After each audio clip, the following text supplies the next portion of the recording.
am not one to engage in hyperbole or compare games just for the sake of it. Indie projects thrive not just by echoing their inspirations, but by elevating them, breathing new life into familiar mechanics and pushing them to places we never expected. Titles like Signalis, Crow Country, and Bug Fables: The Everlasting Sapling stand as testaments to this, transcending their influences to carve out their own unique space. But if there's one genre that has proven notoriously difficult to recapture, it's the golden age of 3D platforming that we got on N64. That era just gave us so many unforgettable waves of mascot-driven adventures, where all you really needed to do was wrangle wonky cameras and instinctively recall the names of characters who didn't quite make it past the generation. Now I've nearly given up hope on seeing a game that could authentically recreate the joy of that time. That is, until Ruffy and the Riverside came into my life. Developed by Zokrite's Laboratories, this adventure doesn't just tip its hat to Mario N64 and rare developed classics, it manages actually to carve its own niche in the 3D platformer space. By introducing a brilliant copy and paste mechanic, it doesn't just lean on nostalgia, it catapults past it.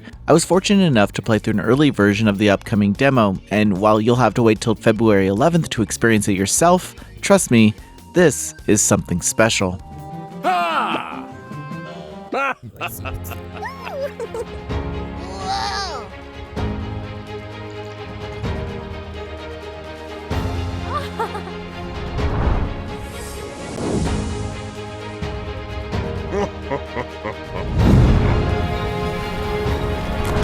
The chaos of Ruffy and the Riverside reveals itself the moment the demo boots up. Beyond the expected jumping and action elements, the swapping mechanic emerges as the game's defining feature, and this demo ensures you become a master of it.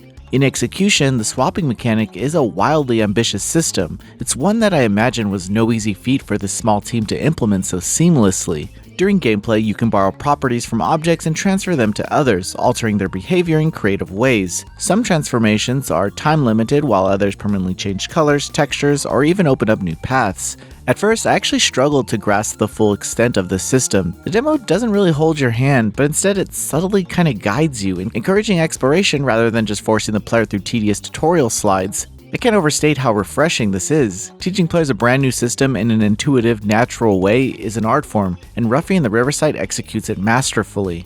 After the opening section, you're let loose in the hub village where you can explore, interact with NPCs, and hunt for stars. Stars unlock access to smaller stages filled with secrets, challenges, and naturally even more stars. But what stands out most isn't just the collectibles. It's how the game nudges you towards discovery. Instead of throwing walls of text at you, the world itself pushes you towards deeper mastery of the swap mechanic. Early on, the game teases you with obstacles that feel just out of reach, gently pushing you towards experimenting with different object swaps. The result of all of this is a platformer that feels rewarding at every turn, constantly expanding your toolkit without spoon-feeding you solutions. I can only hope this philosophy carries through the entire experience. There's something incredibly satisfying about a game that evolves naturally, where your growth isn't dictated by arbitrary upgrades, but by deepening understanding of the mechanic. Here, instead of glorified new abilities, Ruffy and the Riverside expands through the introduction of new swappable objects.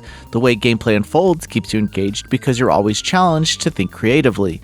Platforming is of course another critical component, and Ruffy and the Riverside largely nails it. Movement is swift and responsive, which is crucial for a game like this, where the act of simply running and jumping needs to be inherently fun. However, it wouldn't be a proper 3D platformer without a few camera hiccups. Occasionally, the camera does get stuck behind objects or zooms in a little too close when you're trying to solve a puzzle. While it took some time to adjust it, it wasn't a deal breaker for me. That said, what makes the game feel so good in motion is Ruffy himself. He's animated with so much personality that simply watching him move is entertaining on its own. This is a crucial but often overlooked aspect of great platformers. Movement needs to feel rewarding even when you're just running from point A to point B. The developers clearly understand this, and it shows. I could easily write another 1,000 words gushing about my time with Ruffy in the Riverside demo, but I'll save it for the rest of the full release. What I can say with confidence is that this game doesn't just capture nostalgia, it reinvents it.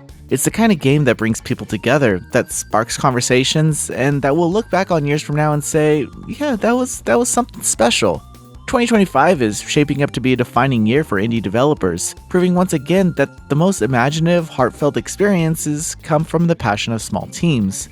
My only hope is that players continue to keep their eyes open for projects like this, because Ruffy and the Riverside is a game that absolutely deserves your attention. Add it to your wishlist, and you'll be glad you did. Now, enjoy some gameplay.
Voice effects.